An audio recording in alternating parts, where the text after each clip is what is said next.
I am deeply hopeful that they come to an agreement tonight so that students can be back in school on Monday. You better believe it. A lot of people are hoping that, too. That was the Massachusetts Secretary of Education weighing in on the Newton teacher strike. There is no deal at this hour, but there appears to be some momentum. Good Friday evening. Thanks for being with us. I'm Priscilla Casper. Now, as we enter week 3 of covering the saga, let's take a look at this strike by the numbers. So far, students have missed 11 days of classes. The district already announced they will cancel February break to help make that up. The strike has led to $625,000 worth of fines against the teachers union. And the district now has about $1.1 million worth of costs to cover in connection to the strike. Our NBC 10's Jericho Tran has more on the implications as a result of this strike. But first, we do want to get out to our Abby Nascota joining us live outside court in Woburn, where both sides have been arguing today. Abby, we hear both sides appear to be close. What's the latest? Yeah, that's exactly right, Priscilla. I've been covering this for about 2 weeks now, and tonight is the first time that both sides are telling me there is an end in sight. But a judge inside this courthouse says if for some reason that is not the case and the strike keeps going, the teachers will face more fines and the state might have to step in to end it. Let's pump each other up and let's be ready for our team to arrive. As negotiation teams try to reach a deal to end the teacher strike inside this building in Newton Friday, attorneys for both sides head to this courthouse in Woburn.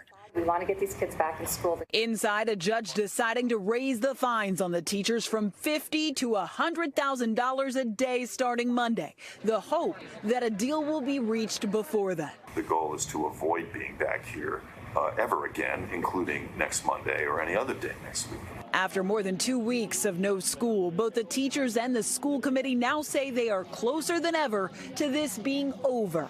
Our financial proposal is now identical to the school committee's, so you would think that that would mean we're settling this contract. But the teachers say they've yet to reach an agreement on securing social workers for every school or a return to work plan. They say the city wants them to pay more than $1 million in damages on top of the court-ordered fines. It's not going to break our resolve. It's not going to factor into us fighting for what our students need and what our colleagues need. I hear that they are close. Only NBC 10 Boston speaking with the state's education secretary after Friday's court hearing, where a judge decided to hold off on the state's request to begin binding arbitration.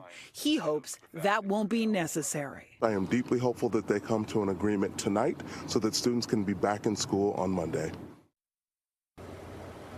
Of course, that is the hope. No one wants to see this strike go into yet another school week. But of course, if the strike does keep going, a judge here says on Monday he will be prepared to rule on whether further action is needed. We're live outside Middlesex Superior Court. I'm Abby Nascota, NBC 10 Boston. Well, Abby, let's hope they can get this done tonight. Thank you. Well, let's put ourselves in a Newton family's shoes for a moment. With February vacation canceled, there are a lot of questions.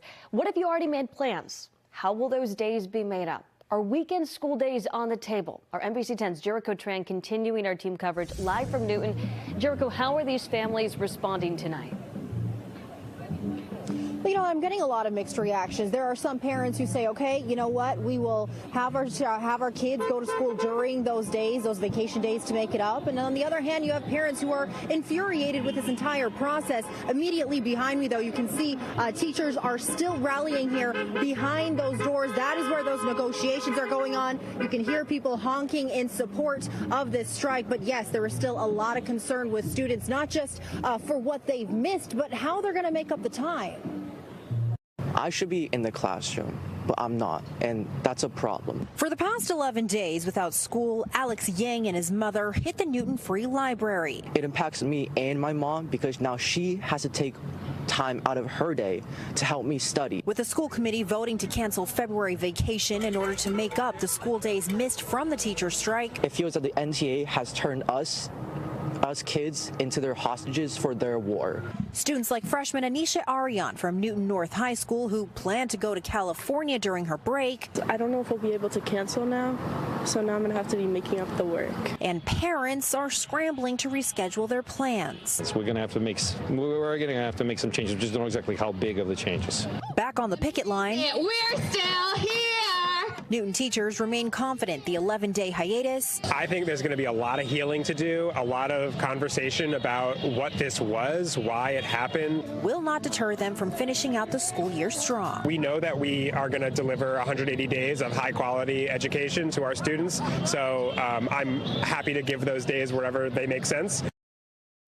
The school committee says they expect those negotiations to go on until at least 8 p.m. tonight. As for going to school during that February break, we're told that students will not be penalized for missing those days if they have other plans. That's the very latest in Newton. Jericho Tran, NBC 10 Boston.